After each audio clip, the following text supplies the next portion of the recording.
오늘 우리가 읽은 이 본문을 통해서 성령은 교회를 통해 일하신다라는 제목으로 하나님 말씀, 진리 말씀을 전하도록 하겠습니다. 우리 예수함교회는 요즘 들어서 하나님 주권적 신앙에 대해서 말씀을 전하고 있고요. 그리고 또한 예수님의 제자에 대하여 말씀을 전하고 있고, 그 가운데 또한 성령의 인도하심에 대하여 말씀을 전하고 있습니다. 주일 예배, 오후 찬양 예배, 그리고 수요 예배 이렇게 해서 계속 이런 흐름 가운데 말씀을 전하고 있습니다. 제자의 능력은 어디서 옵니까? 제자의 길은 무엇으로 분별할까요? 모두 다 성령 하나님으로부터 받은 은혜가 결국에는 그렇게 하시더라라는 겁니다. 그렇다고 한다면 성령 하나님께서는 대체 어디에서 어떻게 일하실까? 우리가 좀 많이 들었던 이야기들이 있습니다. 어떤 이야기냐면 이런 얘기를 해요. 아유, 저는 교회 다니는 거 필요 없습니다. 그냥 제가 하나님만 믿으면 되는 거 아니에요? 이런 이야기하는 분들이 있다는. 굳이 뭐 교회 다니면 뭐예요? 가봐야 뭐 사람들을 있다 보면 뭐 서로 상처받는 일도 생기고 뭐 여러 가지 그런 일들 때문에 아유 그런 말씀도 하지 마세요. 저도 예전에 교회 한번 갔다가 누구 때문에 상처받아가 그 이후로는 교회 근처도 안 가잖아요. 하지만 나는 하나님을 믿어요. 복음을 믿죠. 그래서 지금도 하나님의 자녀라고 생각합니다. 뭐 이렇게 생각한다는 것이. 성령 하나님의 인도하심에 대해서도 마찬가지로 내가 경험하지 않으면 모르는 게 바로 성령 하나님의 인도하심입니다. 반은 맞고 반은 틀린 말. 이것은 어떻게 보면은 신앙생활 자체가 성령의 역사하심을 경험한 것. 그러므로 신앙 자체를 경험, 체험으로 모든 것을 망라해 버리니까 그 신앙은 한계가 있을 수밖에 없고 그 신앙은 결국에 맨날 돌고 도는 그냥 쳇바퀴가 될 수밖에 없더라라는 것. 그리고 더 중요한 것은 그것이 전부가 되어다 보니까 자기가 이야기한 주관적인 내용들이 또 하나의 객관화를 이루어 오류를 나타내게 되더라라는 것. 바로 자신의 입장에서 말이죠. 하지만 성경에서는 결코 다른 그림을 보여주고 있습니다. 성령 하나님의 역사 가운데는 개별적으로 어떤 영웅을 세우거나 아니면 어느 누구한 특별하게 누군가를 세워서 하나님께서 그렇게 교회를 또한 신앙생활을 그리고 하나님의 뜻을 이루어 가신다라고 말씀하지 않는다는 것. 오직 그 몸을 세우는 방식으로 역사하신다라는 거죠. 그렇다고 하면 여기서 말하는 몸은 무엇일까요? 바로 교회를 말하는 것입니다. 예수 그리스도께서 머리 되시고 친히 몸된 교회. 그러므로 교회를 통하여 성령 하나님의 역사가 일어나고 그런 가운데 하나님의 일하심을 우리는 목도하게 되더라라는 겁니다. 성령 하나님께서는 우리 각자를 인도하시고 구원하여 주십니다. 하지만 우리를 각자 그대로 내버려 두시는 것이 아니라 반드시 어떻게 교회로 묶어 주신다라는 거예요.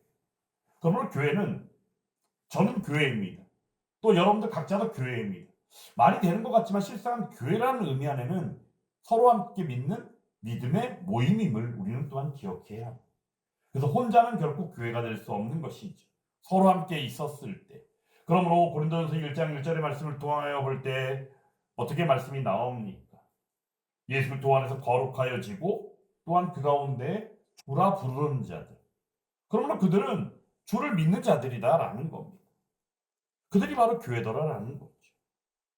그러므로 나는 교회에 다니지는 않아도 하나님을 믿습니다라고 말하는 이들에게 신앙생활을 한다는 것 자체가 예수 그리스도의 몸된 교회를 떠나서는 말할 수 없다는 것을 분명하게 알게 할 필요가 있더라라는 것. 수차례 말씀드린 것처럼 기독교 강요 4권의 교회와 국가에 대한 것의 그 내용 가운데 1장인가 보면 경건한 어머니가 된 교회라는 표현이 나옵니다. 교회는 경건한 어머니입니다. 이유는 뭡니까? 우리가 어려서 양육을 받는 게 아버지를 통해 양육을 받나요? 보통은 보면 보통 어머니가 양육을 하죠. 가정에서의 교육 방식이나 가정에서의 양육 방식은 거의 대부분 어머니를 통해서 받게 되는 거예요. 그래서 어머니를 통하여 양육을 받지 아니하면 어렸을 때 생활은 어떤 거예요? 자기 멋대로 자라게 되는 것이죠. 신앙생활도 마찬가지입니다. 나는 믿음이 있으니까 나 혼자 하면 됩니다. 이런 식으로 하면서 가는 것이 신앙생활이 될 수가 없더라라는 거예요. 이유는 자기 자신의 마음에 따라서 돌출이 될 수 있다는 겁니다. 이렇게도 될 수 있고 저렇게도 될 수 있고. 하지만 오늘 이 고린도전서 12장 이 은사장을 통해서 실제적으로 고린도 교회에는 이 은사 문제 때문에 상당히 많은 문제들이 있었던 것으로 여겨집니다. 은사 때문에 어떤 이들은 은사를 사모하는 마음이 너무나도 커서 어느 누구에게 상처를 주고, 또 어떤 이들은 은사에 대해 자기 자신의 부족함을 너무 느끼다 보니까 소외감을 느끼고. 근데 오늘 은사장을 통하여 말씀해 주신 핵심의 내용은 뭐냐면, 성령 하나님께서 은사를 통하여 그들을 유익하게 하시고 교회를 하나 되게 세워 가신다라는 겁니다. 그러한 내용들을 오늘 몸된 지체, 그래서 몸 가운데 있는 여러 우리 몸의 이 기관들을 하나하나 열거하면서 설명해 주신 것을 보게 되죠. 하나의 몸과 같은 지체. 하나의 몸 안에 많은 지체들이 있지 않습니까? 근데 중요한 것은 어떻게 생각합니까? 각각의 지체들이 나 잘났다고 하면서 자기 자신의 모습을 다 드러내버린다면 어떻게 되겠어요? 예. 그것을 온전히 이루어가기가 쉽지 않다는 겁니다. 서로 돌출되고 싸움질밖에 더 하겠습니까? 오늘 말씀의 내용의 핵심이 다 그런 식으로 전개가 되고 있습니다. 그런데 오늘 이 은사에 대하여 말씀하기 전에 사도 바울이 먼저 이야기하고 있는 것이 무엇이냐? 고백을 말하고 있다는 겁니다. 성령 하나님의 일하심의 시작은 모두가 생각하고 기대하는 어찌 보면 능력의 체험을 말하지만 실상은 첫 시작이 고백임을 우리는 기억해야 하는 것이 어떤 고백일까요? 오직 주 예수 그리스도를 우리의 구주라 고백하는 것을 말하는 것이죠. 예수 그리스도만이 우리의 주인이십니다라는 이 고백을 말하는 것입니다. 이 고백이 성령 하나님의 일하심의 그 은혜의 첫 시작이 되더라라는 것. 그런데 더 중요한 것은 이것이 시작이기도 하지만 우리의 인생 전체를 좌지우지할 수 있는 시작점이므로 매우 중요한 선언이기도 하다라는 것. 이 내용을 통해 볼 때 그러므로 우리는 나의 주인은 내가 아닙니다. 나의 주인은 오직 우리의 구주 예수님이십니다라고 고백하더라라는 것. 그런데 우리의 고백은 우리의 어떤 결단에서 나오는 것이 아니다라는 것. 인간이 타락했기 때문에 우리는 스스로 예수 그리스도를 우리의 주님입니다라고 인정할 수 없는 존재들입니다. 성령께서 우리의 심령을 거듭나게 하실 때만이 가능하다라는 것. 이것이 바로 우리의 고백이더라라는 거죠. 따라서 교회는 어떠해요? 같은 고백을 가진 이들의 모임이 교회더라라는 겁니다. 그들은 한 주님을 모십니다. 누구의? 우리의 예수 그리스도를 말씀하는 것이죠. 그리고 한 성령에 의하여 거듭난 이들이 함께하는 것이 바로 또한 교회들이더라라는 겁니다. 교회는 결코 취향이 비슷한 사람들이 모이는 게 아닙니다. 어떤 이의 얘기를 들어보면 하나님의 말씀을 전하는 교회의 어떤 목사님들의 말씀 증거의 어떤 그런 스타일들을 보고 이걸 가지고 어떤 이들은 어떤 표현을 쓰냐면 신앙의 코드가 맞아야 된다라는 표현을 쓰더라고요. 저는 거기에 대해서 반대합니다. 신앙의 코드라는 게 과연 무엇입니까? 내가 듣기에 좋은 것들을 찾아다니는 것이 아닐까요? 신앙의 코드가 과연 무엇일까요? 우리가 들어봤을 때는 그 말이 참 그럴싸하게 들릴 수 있습니다. 왜냐하면 우리들 스스로가 생각할 때 내가 뭔가 만족할 만하면 거기 머물 수 있고 만족하는 것이 없거나 뭔가 꺼려지면 거기를 떠날 수도 있다라고 생각하는 게 우리의 모습이기 때문입니다. 이유는 간단하죠. 교회는 얼마든지 많이 있으니까 라고 이야기하면 말이지. 혹여라도 교회에서 어느 누군가를 통하여 속상한 일이 생겼다고 한다면 그 일을 두고 있다가 그 일이 돌출이 되어서 큰 싸움이라도 나게 되면 그 사람은 분명히 어떻게 해요? 그 교회를 떠나게 된다는. 이게 바로 우리들이 일반적으로 가지고 있는 생각들이죠. 하지만 교회는 취향이 비슷한 사람들의 모임이 결코 아님을 여러분들 기억하시기 바랍니다. 그러므로 신앙의 코드를 이야기하고 무엇인가 나하고 맞는 것들을 찾아다니기 위하여 교회를 선택하는 그러한 일들이 결코 우리가 생각할 때 맞아 보이지만 그것이 결코 건전한 일은 아니더라라는 것. 이유는 간단하죠. 하나님의 말씀, 진리만을 우리가 바라보면 또한 그 안에서 역사하시는 성령 하나님을 보게 되면 우리는 하나님의 뜻 안에서 그곳에 머무를 수도 있고 머물지 아니하고 다른 곳에서 주의 사명을 감당하게 되기도 하더라라는 겁니다.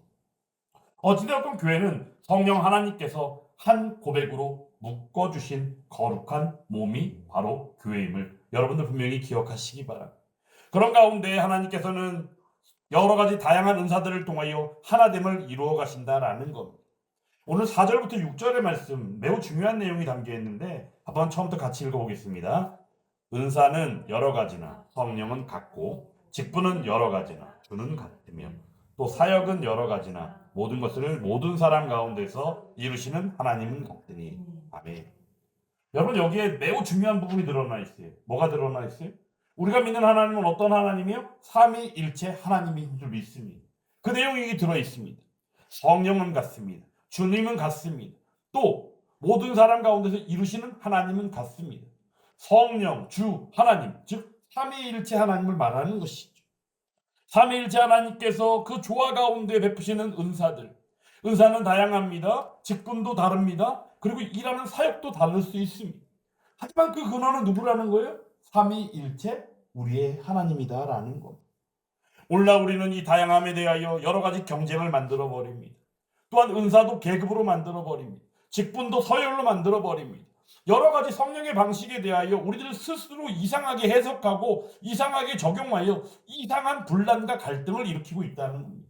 이게 바로 어떤 거예요? 지금 고린도 교회 가운데 나타나 있는 은사로 인한 부작용이요 수많은 갈등의 양상들이다라는 겁니다. 성령의 방식은 근데 결코 다릅니다.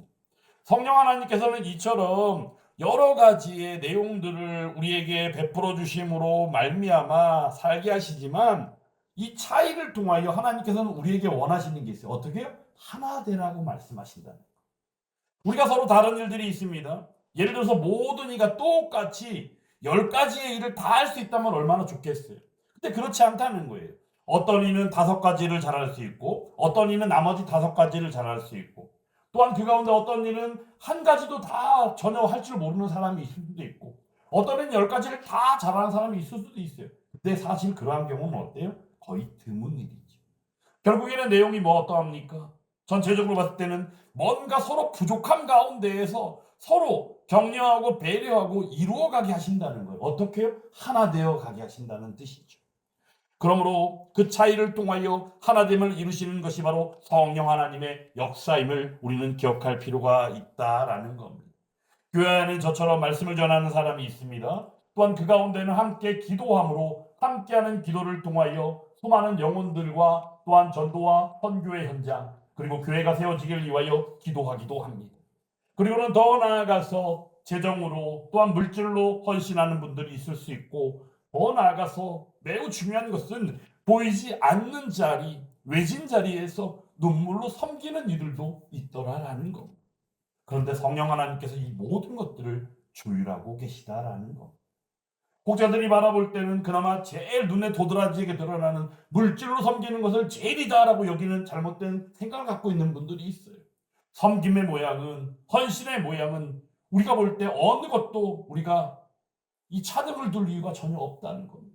주님이 주신 사랑이 있고 주님이 주신 은혜가 있고 성령 하나님의 역사를 경험한다면 그 가운데 모든 헌신이 하나님 보시기에 귀한 일임을 우리는 기억할 필요가 있더라라는 것. 그러므로 교회는 오케스트라와 같습니다. 각기 다른 악기들이 있습니다. 하지만 지휘자는 한 분이죠. 지휘자가 지휘할 때마다 아름다운 음악이 울려 퍼지게 되는 것이죠. 그러므로 여기서 말하는 지휘자가 결국은 바로 우리의 일하시는 성령 하나님이시더라라는 것.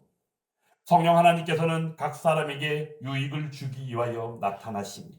오늘 7절 말씀 다시 한번 읽어보겠습니다. 각 사람에게 성령을 나타내심은 유익하게 하려 하심이라. 아멘. 왜요? 유익하게 하시려. 여기서 말하는 유익은 바로 뭡니까? 나를 빛내게 하기 위하여? 아니요. 교회를 세우기 위하여 은사를 주셨다는 것. 우리는 우리들 스스로 빛나려고 하죠. 아닙니다. 우리가 빛날 이유가 전혀 없습니다. 우리는 오히려 죄와 사망 가운데 어둠 가운데 있었습니다. 하지만 빛 대신 예수님이 오심으로 말미암아 그 어둠이 물러가고 빛된 예수님의 은혜 안에 있음으로 말미암아 옛사람이 죽고 새사람이 살아나는 은혜 안에 우리가 살고 있더라라는 거예요. 그러므로 우리를 교회로 부르셨죠.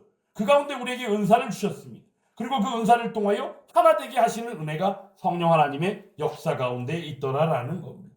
그런데 이 시대는 오히려 우리들 자신을 강조합니다. 내가라는 표현들을 너무나도 좋아합니다. 하지만 성령 하나님께서는 처음부터 끝까지 늘 무엇을 강조하셔요? 몸을 강조하고 계시다라는 겁니다. 몸이 바로 뭐예요? 몸된 교회이죠.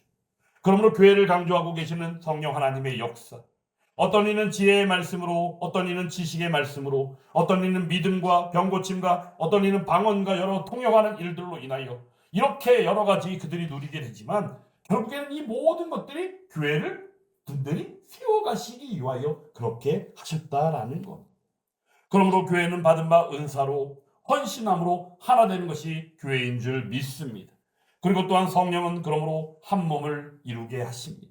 오늘 이후에 나와 있는 내용 가운데 하나의 몸과 많은 지체에 대해 설명하고 있는 장중한 설명들이 있잖아요. 그런데 그 내용의 전개의 궁극의 핵심은 어떻게 됩니까? 너희는 그리스도의 몸이요 지체 각 부분이라라 말씀하셨다. 지체의 각 부분이 되어서 팔이면 무엇인가를 들고 혹시라도 누군가 질문을 하면 제가 말씀드리겠습니다. 이렇게 대답하기가 손을 들기도 하고, 아니면 우리가 팔이 있는 경우는 어떤 경우입니까? 건널목을 건널 때 파란불이라도 우리 어린아이들, 특히나 우리 어렸을 때 배운 가장 기본이 뭐예요? 길을 건널 때는 항시 차 조심하고 파란불이 들어오면 어떻게? 오른손을 이렇게 들고 건널목을 건너라라고 교육을 받은 적이 있죠. 얼마 전에도 보니까 어떤 아이가 이렇게 오른손을 들고 건널목을 건너가는 모습을 보고요. 옛날 그때가 생각이 나더라고요. 저 아이는 아직까지 때가 묻지 않았나 보다. 너무 감사한 생각이 들었어요. 근데 그 자연스러운 일이 요즘 시대는 보기 정말 힘들어졌다는 겁니다. 어찌되었건 중요한 건 바로 이러합니다. 성령 하나님께서는 한 몸을 이루게 하시는데 그 많은 지체들이 각각의 기능이 있고 각각의 모습이 있음으로 말미암아 서로 침범하고 침해하지 않는 선에서 서로 한 몸을 이루고 조화를 이루어가게 하셨다라는 겁니다. 오늘 말씀 가운데 몸은 하나인데 많은 지체가 있고, 또한 우리가 유대인, 헬라인, 종, 자유인 다 한 성령으로 세례를 받아서 무엇이 되었다고 말합니까? 한 몸이 되었다라고 말씀하고 있습니다. 성령으로 세례를 받는 본질은 그러므로 한 몸 되게 하시는 줄 믿습니다. 어떤 이들은 성령으로 세례 받는 것을 내가 뭔가 능력 받는 거로 생각하는 사람이 있어요. 성령 세례 받았습니까? 네, 받았습니다. 뭐 안 받았습니까? 안 받은 사람은 아직까지 믿음이 모자라다고 얘기하고, 성령 세례 받았다라고 그러면 정확하게 어떤 세례를 언제 어떻게 어떤 것을 받았습니까? 이렇게 질문하는 사람들이 좀 있더라고요. 결코 그렇지 않아요. 성령에서 말씀하는 성령으로 세례를 받는다는 것의 본질은 바로 뭐예요? 한 몸 되게 하셨다는 의미가 있다는 겁니다. 민족이 다를 수 있습니다. 신분이 다를 수 있습니다. 성격은 당연히 다릅니다. 하지만 성령 하나님께서는 우리를 한 몸으로 묶으셨다라는 겁니다. 그 한 몸이 뭐라고요? 교회이더라라는 겁니다. 이것이 바로 다 우리가 이해할 수 없는 놀라운 신비한 교회의 이루심 가운데 하나님의 능력의 역사임을 우리는 기억할 필요가 있다는 겁니다. 교회는 결코 혈연 공동체가 아닙니다. 어떤 서로 똑같은 생각을 갖고 있는 이념의 공동체도 될 수 없습니다. 오직 성령으로 하나 된 믿음의 모임이 교회임을 분명히 기억하시기 바랍니다. 근데 이 세상은 끊임없이 말합니다. 분열시켜버립니다. 이념을 가지고 얘기하고 정치로 얘기하고 세대로 그리고 계층으로 다 갈라치게 해버립니다. 하지만 성령 하나님께서는 교회를 하나 되게 하심을 믿으시기 바랍니다. 그러므로 우리는 교회 안에서 더 나아가 약한 지체들을 귀히 여기는 마음까지 가질 수밖에 없습니다. 우리도 22절 말씀 또 한번 같이 읽어보겠습니다. 22절 말씀, 그뿐 아니라 더 약하게 보이는 몸의 지체가 도리어 요긴하고. 아멘. 성령이 말씀하시는 그 세우시는 질서는 세상에서 말하는 질서와 다릅니다. 세상은 어때요? 약육강식이잖아요. 강한 자가 앞서 나갑니다. 강한 자가 어떤 때는 좋은 마음을 가지면 어려운 자, 힘든 사람, 약한 사람들 도와줄 때도 있지만, 강한 자들은 어떻게 해요? 약한 사람들을 압제하고 지배하려는 그런 강한 모습들이 나타난다는, 이게 바로 세상의 모습이고 세상이 말하는 질서입니다. 하지만 성령 하나님이 세우시는 질서는 결코 그렇지 않습니다. 성령 하나님께서는 우리에게 주님의 마음으로 약한 자를 귀히 여기고 돌아보게 하신다라는 겁니다. 그러면 예수 믿는 사람들은 보이지 않는 섬김이 있을 수밖에 없습니다. 이름 없이 드려지는 기도가 있을 수밖에 없습니다. 아무도 알아주지 않는다 할지라도 헌신하는 것이 자연스러울 수밖에 없습니다.